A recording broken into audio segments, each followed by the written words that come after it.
ایک بادشاہ تھا، وہ مرنا نہیں چاہتا تھا، اس کی خواہش تھی کہ قیامت تک وہ زندہ ہی رہے۔ ایک حکیم صاحب نے اسے کہا، بادشاہ سلامت، فلاں ملک کی سرزمین سے ایسی ایسی جڑی بوٹیاں پیدا ہوتی ہیں جن میں آب حیات کی تاثیر ہوتی ہے۔ آپ اگر وہ جڑی بوٹیاں منگوا لیں تو ہم آپ کو وہ دوا بنا دیتے ہیں جس کے کھانے کے بعد آپ جب تک چاہیں گے زندہ رہیں گے۔ بادشاہ نے فوراً ہی اپنے وزراء میں سے 5 وزیروں کو دوسرے ملک میں بھیجنے کا حکم جاری کر دیا کہ جاؤ دوسرے ملک کے جو بڑے راجا ہیں ان کو میرا سلام دو اور کہو کہ مجھے فلاں فلاں بوٹی کی اشد ضرورت ہے۔ سنا ہے وہ بوٹی آپ کے ملک میں پائی جاتی ہے، لہٰذا مجھے ان بوٹیوں کی اشد ضرورت ہے، اس لیے کہ میں مرنا نہیں چاہتا۔ خیر 5 وزیر دوسرے ملک میں پہنچے، راجہ صاحب کو سلام دیا، پیغام سنایا۔ جیسے ہی راجہ صاحب نے سنا کہ بادشاہ مرنا نہیں چاہتا تو راجہ صاحب نے کہہ لگانی شروع کر دی، ہنسنا شروع کر دی۔ ہنسنے کے بعد راجہ صاحب نے فوراً ہی سپاہی بلوائے، ان سب کو گرفتار کرا دیا۔ ان 5 وزیروں کو گرفتار کرا دیا۔ گرفتاری کے بعد راجہ صاحب نے حکم جاری کر دیا کہ ان سب کو لے جاؤ فلاں پہاڑ کے نیچے ایک خیمے کے اندر بند کر کے۔ فلاں پہاڑ کے نیچے ایک خیمہ ہے، بند خیمہ، ان 5 وزیروں کو لے جاؤ، اس خیمے کے اندر بند کر کے واپس چلے آئے۔ اور ہاں، ساتھ میں ان 5 وزیروں کو یہ بھی کہہ دینا کہ جب تک یہ پہاڑ 2 ٹکڑے نہیں ہوتا تم آزاد نہیں ہو۔ جس پہاڑ کے نیچے تم پڑے ہو، جب تک یہ پہاڑ 2 ٹکڑے نہیں ہوتا تم آزاد نہیں ہوتے۔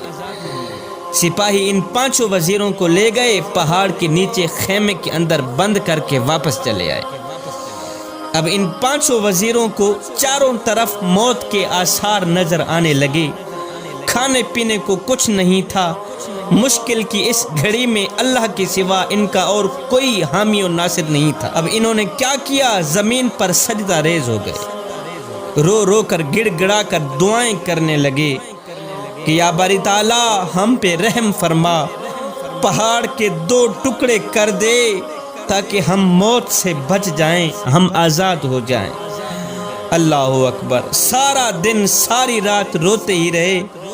ان کے دن رات رونے کے بعد میرے اللہ کی رحمت جوش میں آئی، میرے اللہ نے ان پر رحم فرمایا، ان کی دعا قبول ہوئی۔ ایک دم زمین ہلنے لگی، زلزلہ آیا، پہاڑ جڑوں سے ہلنے لگا اور پہاڑ کے 2 ٹکڑے ہو گئے۔ اللہ اکبر۔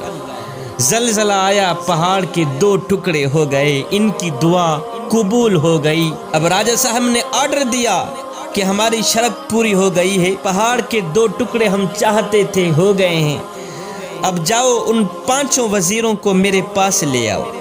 سپاہی گئے، لے آئے۔ جب وہ سامنے آئے تو راجہ صاحب نے کہا، بھائی اب تم واپس اپنے ملک میں جاؤ، اپنے بادشاہ کو یہ سارا واقعہ سنانا، جو کچھ آپ لوگوں کے ساتھ ہوا ہے، یہ ساری کہانی اپنے بادشاہ کے آگے پیش کر دینا، آخر میں بادشاہ کو میرا ایک پیغام بھی سنا دینا۔ جی راجہ صاحب، کون سا پیغام ہے؟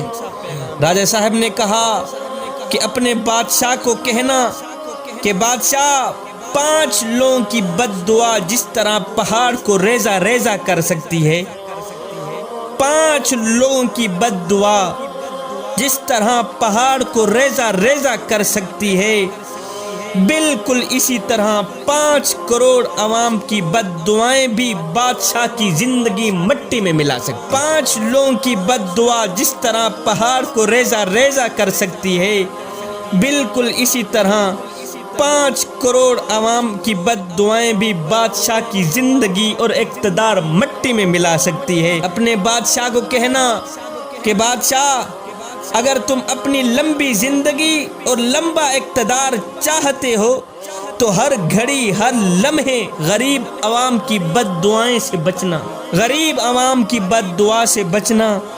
جب تم غریب عوام کی بد دعا سے بچ گئے، پھر تمہیں کسی بوٹی دوا کی ضرورت نہیں رہے گی، قیامت تک تیرا ہی چرچا ہوتا رہے گا۔